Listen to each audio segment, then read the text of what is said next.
Trước cổng một nhà tù, một nhóm côn đồ đang náo động hò reo, ném chai đập cửa, chào đón sự trở về của ông trùm. Tại thành phố Busan, Hàn Quốc vào những năm 1993, đám côn đồ hoành hành lộng quyền, giữa ban ngày ban mặt, một nhóm băng đảng xã hội đen tụ họp tại cảng Hwanghan để chúc mừng ông trùm nam của bang Si Giao đã thành công chiếm được cảng Hwanghan. Mọi người nâng chén, chúc nhau, không khí vui vẻ và hòa hợp. Một người đàn ông bên cạnh ông trùm nam đã ngay lập tức nhắm thẳng nòng súng vào thắt lưng của ông trùm. Sau đó, anh ta quay đầu, tấn công người tóc xoăn ngồi bên phải. Khi những người dưới quyền ông trùm nam tiến lại gần, người đàn ông không do dự, bắn từng người một, khiến những người khác phải kinh hãi. Mọi người đều ở yên tại chỗ, không dám có hành động khinh suất. Người đàn ông này đã giết người tới mức đỏ mắt. Anh ta nhìn chằm chằm vào cánh tay đắc lực của bang Si Giao mà không nói lời nào, chỉ là ánh mắt tràn đầy vẻ uy hiếp. Người kia cố gắng giả vờ bình tĩnh. Nếu như anh tiếp tục làm như vậy, Busan sẽ đối mặt với gió tanh mưa máu. Ông ta cho rằng người đàn ông này không có khả năng gánh chịu những hậu quả lớn lao ấy. Nhưng người đàn ông kia lại không cho là như vậy. Ôi, tôi còn tưởng là ông sẽ vui mừng nữa chứ. Người đàn ông này tên là Hui Du, là cánh tay phải của ông Sun, ông trùm tại cảng Cầu Long ở Busan. Anh ta đã theo ông Sun suốt nhiều năm, một lòng mơ ước làm giàu, nhưng nhiều năm trôi qua, anh ta chui dung kiếm được một khoản tiền nào. Ông Sun là một người bảo thủ kiên định, chỉ muốn bảo vệ khách sạn dài hàng vạn dặm của mình, cùng với một cuộc sống yên bình bên đàn em, không muốn dính dáng gì tới rủi ro vào tù vì các giao dịch khác. Do đó, băng nhóm của ông ta kiếm được ít tiền hơn nhiều so với các băng nhóm khác. Đội ngũ cấp dưới của anh ta không nhận được nhiều lợi ích. Theo lý mà nói, sự kiên định này của ông Sun nên hoàn toàn phù hợp với ý đồ của các băng nhóm khác, vừa hay bớt đi một đối thủ cạnh tranh, đúng là chuyện tốt khó gặp. Nhưng một ngày nọ, Hui Du vừa xử lý xong một tên nợ nần béo tròn tại Cầu Long, khi trở về khách sạn thì phát hiện hành lang đang trong tình trạng hỗn loạn, khắp nơi đều là dấu vết của đánh đập và phá hoại. Hui Du không phản đối, lái xe đến xưởng giặt đồ của Phượng Hoàng Đường. Bên trong xưởng giặt đồ, ngoài tiếng máy hoạt động, còn có tiếng kêu van xin của một gã tay sai đang bị đánh. Hui Du đi vào tận cùng và gặp trực tiếp người đứng sau Phượng Hoàng Đường, trực tiếp đặt câu hỏi cho anh ta rằng rõ ràng đây là một tiệm giặt lành mạnh. Tại sao lại phải gây chuyện như vậy? Những người của Phượng Hoàng Đường không nói nhiều nhưng thật độc ác. Người béo này là tay sai của anh ta, nghiện đánh bạc. Nhưng tay sai đó quả thật không nên lấy cửa hàng của anh ta để trả nợ đánh bạc. Hui Du không quan tâm cửa hàng này thuộc về ai, dù sao thì anh ta cũng đã nhận lại cửa hàng, người cũng đã xử lý. Phượng Hoàng Đường nhìn thấy thái độ của Hui Du như vậy, anh ta không tức giận mà lại còn cười. Anh ta thích nhất là giao tiếp với những người thông minh như vậy. Lần này gửi người đến khách sạn gây rối, mục đích thực sự của anh ta là để thu hút Hui Du đến. Anh ta muốn sử dụng cảng Hwanghan của ông Sun để kinh doanh bột mì. Ông Sun không cần phải làm gì cả, chỉ cần chịu mở cửa, ông ta sẽ có một phần lợi nhuận từ đó. Sau khi biết rằng tên tay sai bị đánh là người đã đổ nhầm bột mì trị giá 1 tỷ vào máy giặt vì tưởng đó là một loại bột giặt, anh ta càng bị sốc hơn. Anh ta đã làm việc suốt mấy chục năm mà không kiếm được đồng lợi nhuận nào, thậm chí còn nợ đến 5 triệu. Không ngờ một tên tay sai chỉ cần giặt quần áo là đã lãng phí đi 1 tỷ. Giao dịch này thực sự quá hấp dẫn. Hui Du không thể tự quyết định được và quyết định thông báo vụ hợp tác này cho ông Sun. Tuy không phải đối mặt với rủi ro bị bắt, ông Sun vẫn kiên quyết không đồng ý. Bán bột mì có lợi trong phút chốc, nhưng sau khi nhận được số tiền này, một khi bị cảnh sát nhắm vào, thì cuối cùng sẽ hoàn toàn thất bại. Buổi tối, Hui Du đến sòng bạc để giải tỏa buồn phiền, nhưng không ngờ nỗi buồn chưa tan đi, anh lại bị ông Hong chủ sòng bạc thúc ép trả nợ. Vô cùng bất đắc dĩ, anh chỉ có thể vội vàng rời khỏi đó, đi tìm người bạn thân của mình, Gian, để vay tiền. Gian ban đầu cũng là một tay sai của ông Sun, nhưng anh nhìn thấy không kiếm được nhiều tiền từ khách sạn của ông Sun. Gian lập tức xin nghỉ, bắt đầu kinh doanh dịch vụ rượu. Khi nghe yêu cầu vay tiền của Hui Du, Gian không từ chối cũng không đáp. Anh ta chỉ nói rằng, anh ta muốn tham gia một trò chơi người lớn và mời Hui Du cùng tham gia, còn nói rằng nếu Hui Du tiếp tục làm việc cho ông Sun, sẽ không có tương lai tốt. Hui Du coi ông Sun như người thầy của mình, không bao giờ làm điều vô ơn như vậy. Một ngày nọ, khi Hui Du đang ngồi làm việc bình thường tại khách sạn, anh nghe thấy tiếng hét của nhân viên phục vụ từ phía sau. Chỉ thấy một người đàn ông đang ngồi đó, không ăn gì cả, trên khuôn mặt đầy vết thương. Người đàn ông quay đầu lại, Hui Du ngay lập tức nhận ra đó là người đã nhầm lẫn giữa bột mì và bột giặt tại xưởng giặt đồ. Anh ta còn chưa kịp qua đó để hỏi cho rõ ràng cụ thể, thì gã đó đột nhiên lấy dao nĩa đâm liên tiếp vào người nhân viên phục vụ. Hui Du vội vàng đá bay hắn ra, ôm lấy vết thương của người nhân viên, mắt thấy gã tay sai kia vẫn muốn đâm tiếp, anh liền xông lên đấm gã tay sai cho hắn ngất đi. Khi nhân viên được đưa đi, Hui Du nhìn vào đôi tay dính đầy máu của mình, nhớ lại khuôn mặt tàn ác và kiêu căng của bọn xã hội đen. Lần này, anh ta không chọn cách nhẫn nhịn nữa, ông Sun cũng quyết định chủ động tấn công, ông giao phó cho Hui Du hãy xử ổn thỏa việc này. Buổi tối tại một nhà kho nhỏ, 3 người đàn ông đang nghĩ cách để giải quyết cái tên béo đang không ngừng giãy giụa trên mặt đất.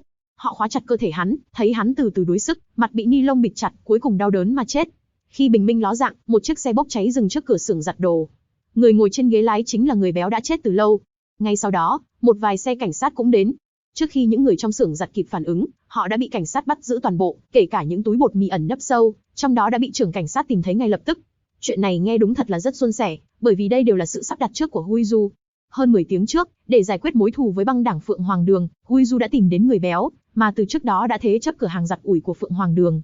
Từ miệng anh ta, Hui Du đã biết được nơi giấu bột mì của Phượng Hoàng Đường. Để tiêu diệt triệt để, anh ta đã hợp tác với hai người khác để ám sát anh ta. Sau đó, cả người lẫn xe đều được đưa đến cửa hàng giặt ủi của Phượng Hoàng Đường, tạo ra hiện trường giả là Phượng Hoàng Đường đã giết người. Ngay sau đó, Hui Du liên hệ với trưởng cảnh sát và tiết lộ toàn bộ hoạt động phi pháp của Phượng Hoàng Đường. Vì vậy mới có cảnh tượng cảnh sát ập vào túm hết cả bọn như thế này. Trong khi đó, Phượng Hoàng Đường vẫn không hề hay biết. Mặc dù trưởng cảnh sát nói rằng Phượng Hoàng Đường ít nhất cũng phải ngồi tù 10 năm, nhưng để đề phòng, Hui Du vẫn để lại một túi bột mì được Phượng Hoàng Đường giấu riêng để sẵn sàng sử dụng khi cần. Trong khi đó, ở khu vực khác, băng đảng Si Giao, sau khi biết Phượng Hoàng Đường bị bắt, định tận dụng cơ hội này để mở rộng quyền lực. Cảng Hoa Ngan trở thành mục tiêu mà họ khao khát nhất. Nhưng vì Hoa Ngan luôn tránh xa ánh mắt của người ngoài, nên ông trùm Nam, chủ tịch của băng đảng Si Giao, không tìm được cơ hội để tiếp xúc với ông Sun, ông trùm của Hoa Ngan. May mắn là Gia Jun, người đồng hành đáng tin cậy của ông Nam, cũng là bạn thân từ thời thơ ấu của Hui Du. Vì vậy, ông Nam đã cho Gia Jun bí mật tiếp cận với Hui Du. Trong đám tang của tên béo, Hui Du gặp gỡ chủ tịch ông Nam và có một cuộc trao đổi ngắn gọn với Gia Jun. Hui Du thấy bạn thân của mình ăn mặc lịch sự, phong cách. Hui Du, người luôn ao ước được thành công, cảm thấy không vui với tình trạng hiện tại không đạt được gì của mình. Để thay đổi tình hình này, Hui Du đã nói ra ý định rời khỏi băng đảng với ông Sun. Hui Du mang theo ít đồ đạc và chuyển đến nhà bạn gái. Con trai nhỏ của bạn gái, Chọc, rất nhiệt tình chạy ra tiếp đón. Chọc cũng giống như Hui Du, cũng là một tên côn đồ. Không lâu trước đây, anh vừa ra khỏi tù. Để tránh việc Chọc tái phạm và vào tù lần nữa, Hui Du kéo anh ta tham gia vào kinh doanh trong ngành trò chơi người lớn với mình. Trước khi phi vụ kinh doanh chính thức bắt đầu, Hui Du đã mua chiếc xe mới và mặc đồ mới, mọi thứ dường như đang phát triển theo hướng tốt đẹp. Một ngày, Hui Du đến văn phòng và nhờ lời nhắc nhở của cấp dưới là Seo Hu, anh gặp Hong, người chủ đến đàm phán hợp tác. Hong là một doanh nhân chuyên buôn bán đồ cấm, đã ngửi thấy cơ hội kiếm tiền từ trò chơi người lớn. Miễn là Hui Du đồng ý hợp tác với anh ta trong việc mở rộng trung tâm giải trí, thì khoản nợ mà Hui Du đang nợ sẽ được thanh toán. Thế thì việc gì mà Hui Du không đồng ý? Và như vậy, Hui Du và Chọc lợi dụng việc kinh doanh đồ uống làm tấm bìa chắn, mở trung tâm giải trí ngầm, kiếm được một khoản vô cùng bất ngờ và phong phú.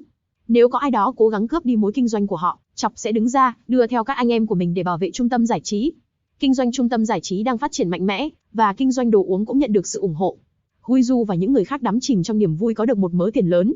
Nhưng thời kỳ thịnh vượng không kéo dài lâu. Đột nhiên, băng Si Giao xông vào trụ sở chính của họ và tấn công. Không chỉ hàng hóa bị phá hủy tan hoang, mà cả Chọc và những người khác cũng bị thương nặng. Hui Du ban đầu đầy tức giận, nhưng sau khi biết được đối thủ là ai, anh ta im lặng vì biết rằng đụng độ trực tiếp với băng Si Giao không mang lại kết quả gì tốt. Nhưng Hong đã hoàn toàn mất đi lợi thế. Gã giận dữ đánh vào mặt Hui Du và nói rằng, nếu anh ta không đủ can đảm để trả thù, thì trước sau gì cũng giống như con rùa rút đầu trong chỗ này mà thôi. Sau đó, anh ta dẫn theo một nhóm người đến khu vực của băng Si Giao, gây ra một cuộc bạo loạn. Hong đã đặt một cái bẫy trời để tấn công người cháu của chủ tịch Nam của băng Si Giao, trong ngõ nhỏ. Vụ việc này đã hoàn toàn phá vỡ sự yên tĩnh của cảng Hoa Ngan. Cuộc tranh đấu giữa các băng đảng đã bắt đầu. Để giải quyết mâu thuẫn một cách hòa bình, Hui Du đã tìm đến người bạn thân Gia Jun. Hui Du và Hoang, người đại diện của chủ tịch Nam, bàn bạc về cách xử lý tình huống. Hoang không nói nhiều mà chỉ đề xuất rằng để tránh mâu thuẫn, họ nên chia sẻ một phần lợi nhuận từ việc kinh doanh trong game. Sau đó, Hui Du tìm đến ông Sun để thảo luận về biện pháp đối phó. Ông Sun nghe vậy nói ngay, để có thể dẹp loạn, bắt buộc phải có một bên bị loại bỏ. Nhưng Hui Du lại là một người yếu lòng, Gia Jun đã là bạn thân của anh ấy suốt hơn 30 năm nay. Trong đêm đó, anh đã sai cấp dưới bắt cóc Gia Jun và nhóm của anh ấy. Nhưng trước khi Hui Du kịp ra tay, Gia Jun tiết lộ sự thật. Cuộc đấu tranh giữa Phượng Hoàng Đường và ông Sun, cũng như sự đối đầu giữa Hui Du và Phượng Hoàng Đường ban đầu, đều là kế hoạch do Chủ tịch Nam đề ra. Bột mì của Phượng Hoàng Đường cũng là do Chủ tịch Nam cung cấp, còn cửa hàng game của Hui Du và rượu vodka cũng được Chủ tịch Nam sắp xếp. Lý do Chủ tịch Nam làm như vậy là để đám ếch nhai khác phải ngoan ngoãn, dần dần chiếm lĩnh cảng Hoa Ngan. Điều làm cho Hui Du cảm thấy bàng hoàng hơn cả là ông Sun đã biết sự thật từ đầu đến cuối, nhưng lại chọn cách giấu giếm để cho người có ý định làm ăn tốt, như anh ta tham gia vào cuộc đấu tranh đẫm máu này giữa các băng đảng. Hui Du, người đã biết được tất cả sự thật, cuối cùng cũng tha thứ cho Gia Jun, người đã làm bạn với anh suốt 30 năm. Thế nhưng anh ta không hề hay biết rằng, sự mềm lòng lần này sẽ mang lại bao nhiêu rắc rối cho tương lai. Để kiểm soát Hui Du, Chủ tịch Nam đã tìm cách bảo lãnh Phượng Hoàng Đường. Sau khi Hui Du và Hong nhận được tin tức này, họ không tránh khỏi hoảng loạn. Bọn họ chắc chắn sẽ bị trả đũa. Không ngoài dự đoán, Phượng Hoàng Đường tái xuất giang hồ. Hong hoàn toàn bị đe dọa, muốn giảng hòa với Phượng Hoàng Đường. Hui Du chỉ cảm thấy nực cười. Giảng hòa? Trước đây không phải ông đã nói rằng bọn họ muốn chặt đứt ngón tay của ông hay sao? Chúng ta cần gì phải đâm đầu vào kẻ địch như vậy? Hong cũng không nói nhiều, anh ta vén áo lên, để lộ vết thương ở bụng, nói rằng đây là những vết đâm mà anh ta đã phải chịu khi mới 15 tuổi ở trong Phượng Hoàng Đường. Để tránh liên lụy nguy hiểm đến Chọc, Hui Du đã đưa hai mẹ con họ đến một thị trấn nhỏ hẻo lánh để sống, còn nhắc nhở họ không nên gây chuyện. Nhưng dù Hui Du đã cả ngàn lần cảnh báo và nhắc nhở, Chọc vẫn gặp rắc rối. Trong quán bar, ánh đèn đỏ xanh, mọi người nhảy múa trong trung tâm sàn nhảy. Một người phụ nữ bị một người đàn ông kéo vào phòng riêng để cùng khách uống rượu. Khi thấy khách bắt đầu quấy rối, Người phụ nữ vội vàng thoát ra, nhưng tên khách vẫn không chịu từ bỏ. Khi thấy cô ta không đồng ý, anh ta liền đấm thẳng vào mặt cô gái. Không bao lâu sau, Chọc nhận được tin rằng bạn gái của mình bị đánh, anh ta vội vàng đến bệnh viện. Sau khi biết người đó tên là Hwang Jun Hae, trong hành lang cầu thang, khi anh ta đối đầu với một đám người, ai ngờ lại bị đối phương vứt điếu thuốc vào mắt. Chọc tức điên lên, hoàn toàn mất đi lý trí. Anh ta lục tung khắp quán game để tìm Hwang Jun Hae. Nhưng khi anh ta cuối cùng cũng tìm thấy Hwang Jun Hae, còn chưa kịp đánh hắn, thì anh ta đã bị một nhóm người vây quanh lặng lẽ đâm cho mấy nhát. Khi Hui Du nhận được tin rồi chạy đến, chỉ thấy Chọc nằm bất động bên lề đường, toàn thân đầy máu. Cuối cùng, không còn hơi thở. Nhìn thấy Chọc không chỉ giống con trai mà còn hơn cả con trai của Hui Du, giờ đây chỉ còn là một bức ảnh lạnh lẽo. Dù Hui Du tức điên lên, nhưng anh vẫn không có ý định phá hỏng mối quan hệ giữa các bên. Anh lần nữa tìm đến Gia Jun và Hwang, tự đề xuất nhượng bộ, sẵn lòng chia sẻ công việc quán game cho họ. Ai ngờ đối phương lại trở nên tàn độc hơn, muốn lấy cả cảng Hwang. Cũng vào lúc này Hui Du nhận được tin từ đàn em của mình, rằng họ đã tìm thấy Hwang Jun Hae và đang tiến hành tra tấn. Khi biết được người thực sự đứng đằng sau mọi việc là Gia Jun, Hui Du không còn quan tâm đến tình cảm quá khứ nữa. Một nhát dao đâm thẳng vào lòng bàn tay của Gia Jun, đồng thời các thành viên khác cũng tham gia vào cuộc chiến. Ông lão cũng đánh gục được hai người đối diện, nhưng rồi ông cũng đã bị một viên đạn bắn vào, mất mạng ngay tại chỗ. Hui Du nhất thời mất tập trung, bị Gia Jun đâm cho một nhát dao. Sau đó, bị đánh bằng một cây gậy. Cuối cùng, mất đi ý thức hoàn toàn. Khi Hui Du tỉnh lại từ trạng thái hôn mê, anh phát hiện mình đang ở trên một chiếc du thuyền. Gia Jun đã đưa ra cho anh hai lựa chọn. Một là gia nhập băng si giao, hai là theo du thuyền này đến Nga, không bao giờ được quay lại nữa. Để ở lại trên mảnh đất này, Hui Du đã chọn con đường đầu tiên, một con đường đòi mạng của ông Sun. Sau khi trở về bờ, Gia Jun trực tiếp đưa người tới đâm ông Sun.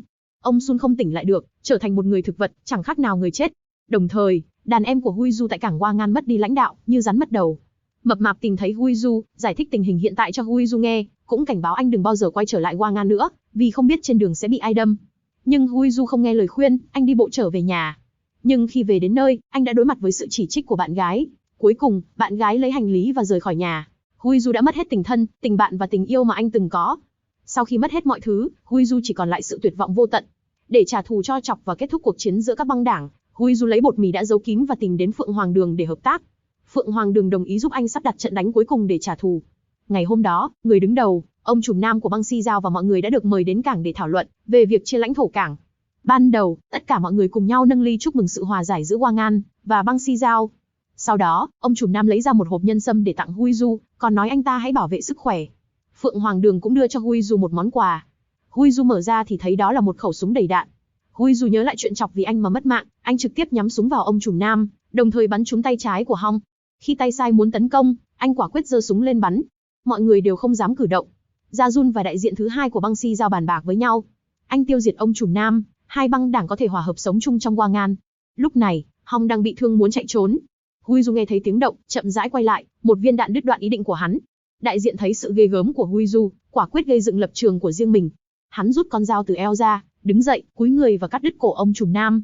Đến đây, băng si giao đã chuyển giao quyền lực. Ngay sau đó, Hui Du dùng súng tiêu diệt kẻ thù cuối cùng, cũng chính là Gia Jun. Sau sự việc lần này, Hui Du và đại diện đã đạt được thỏa thuận. Hai băng đảng sẽ không còn xung đột trong 10 năm tới. Để hoàn toàn đạt đến đỉnh cao, Hui Du đã đến bên giường của ông Sun, dùng gối để giết chết ông ấy. Cũng từ đây, anh ta trở thành bá chủ mới của Hwang. Tuy nhiên, sự vinh quang này đã đem đến cho anh cảm giác cô độc vô tận. Ngoài quyền lực, anh không còn gì nữa. Đây là bộ phim hành động mafia Hàn Quốc mang tên Nhiệt Huyết, được ra mắt vào năm 2022. Hui Du không phải là một người tốt đúng nghĩa, cũng không thể khẳng định rằng anh ta là một kẻ xấu toàn diện. Mọi việc anh ta làm đều vì sự sinh tồn, chỉ có thể nói rằng giang hồ hiểm ác, lòng người đen tối.